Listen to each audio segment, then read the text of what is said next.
నా నమస్తే. నా పేరు బి హారిక. నేను 8వ తరగతి చదువుతున్నాను. నేను కేఎస్ఆర్జెడ్పీ గర్ల్స్ హై స్కూల్లో చదువుతున్నాను. సంఘటనం ఒక యజ్ఞం సమిదగమన జీవనం, భరతమాత పాదాలకు మూవలం, ఆమె మోము పైన చిరునవ్వులం. భరతమాత పాదాలకు మూవలం, ఆమె మోము పైన చిరునవ్వులం. సంఘటనం ఒక యజ్ఞం సమిదగమన జీవనం, గలగల పారే ఆ జలపాతం, నిలిచిందా తన కోసం ఏనాడైనా.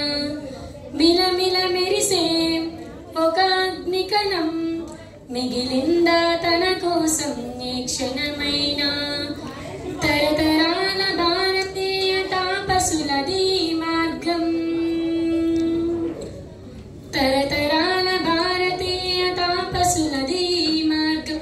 ఆత్మలోని వేదనం అమ్మకు నీరాజనం, సంఘటనం ఒక యజ్ఞం సమిదగమన జీవనం. భూమి పొరలలో పురుడును పోసే రైతు రాసాడా తన పేరును ఏనాడైనా. ఆ జన్మాంతం సేవలు చేసే తల్లి అడిగిందా నవాలు ఏనాడైనా.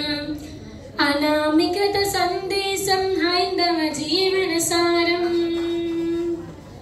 అనామికత సందేశం హైందవ జీవన సారం. జనని జన్మ కారణం జన్మభూమి తీరుణం, సంఘటనం ఒక యజ్ఞం సమిదగమన జీవనం.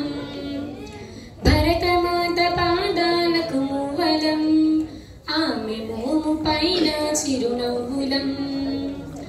మమతల సిరులై తన్మయ జరులై మనం సాగాలి సమరమున సాగిన శరవై. కోవెల గంటై కోటి ఆశల పంటై మనం రోగాలి జనపదాల గుండెల స్వరమై.